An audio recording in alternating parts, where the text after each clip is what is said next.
బంగారు బాతు గోడుగుడ్లన్నీ ఒకసారి మింగేద్దాం అన్నట్టుగా, బంగారు బాతు గుడ్లన్నీ ఒకసారి మింగేద్దాం అన్నట్టుగా దొరికిన మేరకు సింగరేణి తినేసి సింగరేణి దొరికిన సంపద మొత్తం ఒకసారి లాగేసేసి సింగరేణికి నష్టాలు వచ్చింది నడవదని క్లోజ్ చేద్దామని కుట్రలు జరుగుతా ఉన్నాయి.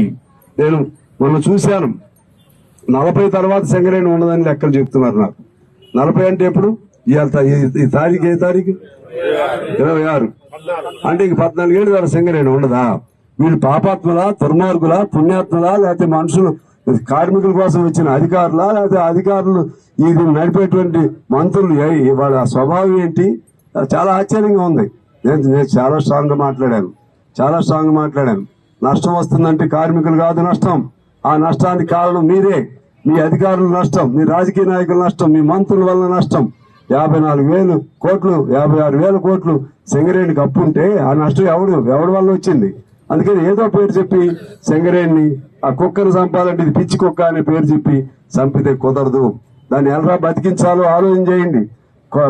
లోయర్ క్వాలిటీ కోల్ ఉంటే దాన్ని ఎలా శుద్ధి చేయాలో ఆలోచన చేయండి. దాన్ని ఏ వ్యాపారానికి అవకాశం ఉంటే దాన్ని పట్టుకోండి. వాళ్ళకి సేల్ చేయడానికి ప్రయత్నం చేయండి. ఆ విధంగా సింగరేణిని బతికించుకుంటే ఈ సింగరేణి తెలంగాణ సమాజం మొత్తాన్ని బతికిస్తుంది. తెలంగాణలో మన ఉమ్మడి ఆంధ్రప్రదేశ్ లో ఏకైక పెద్ద పరిశ్రమ, పబ్లిక్ సెక్టార్ యూనిట్ ఏదైనా ఉందంటే సింగరేణి. ఇప్పుడు తెలంగాణ భాగంలోకి వచ్చింది.